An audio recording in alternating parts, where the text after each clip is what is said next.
guys, it's Laura. Thank you so much for watching and welcome back to my channel. I'm back with another sewing tutorial and today I will show you how I made this strappy top with this interesting detail in the front. So if you want to know how to do that, then please keep watching. I used my versatile DIY pattern based on a tank top. A video about how I created that pattern is linked down below.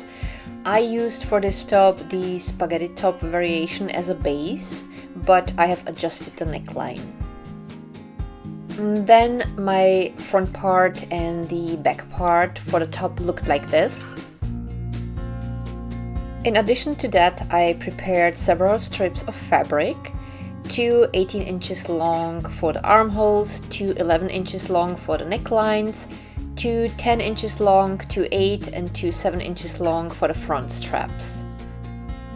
I ironed them all folded in the middle so that I would have a clear fold, and then I always folded the sides towards the fold and pinned them in place, and voila, I had my personalized bias tapes.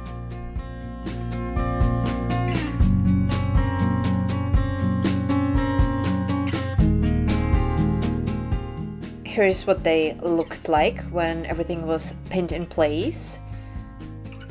I have sewn the 10, 8 and 7 inches long straps through with regular straight stitch, and this is what they looked like. As a next step, I took the 11 inches tapes and started pinning them around the necklines.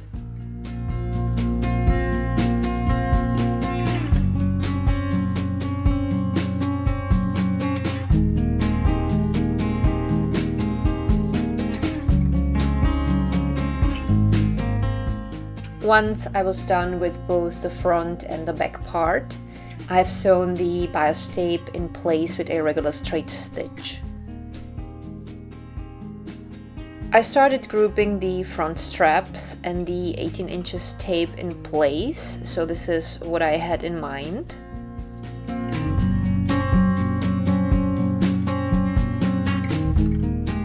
I started with the front part as it was more detailed. So first I pinned the front straps in place. It took some measuring and trying out what looked the best to me personally.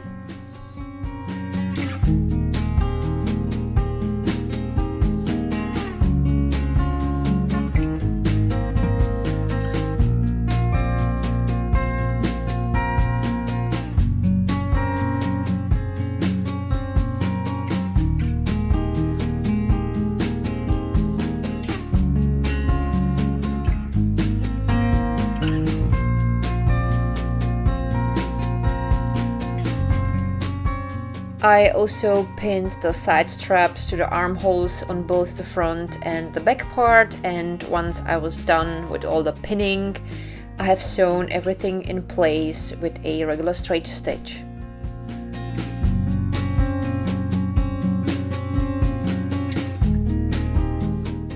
Once I was done with that, I pinned the sides of the top together.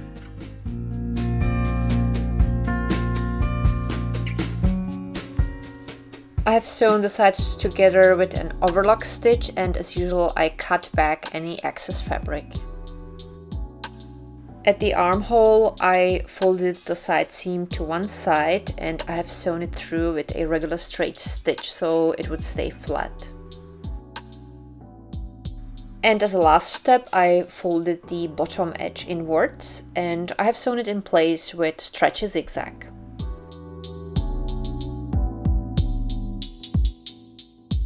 And then my strappy top was done.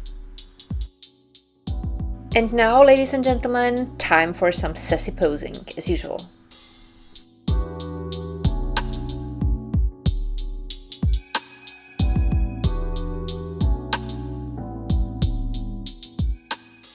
So this is how I made this summer top.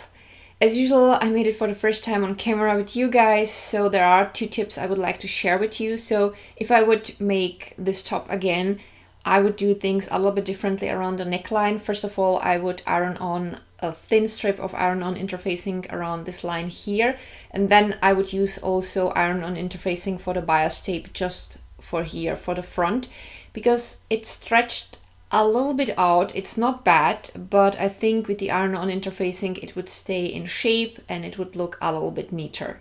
But that's about the only change I would make, and I hope that my today's video and the tips that I just shared were useful for you.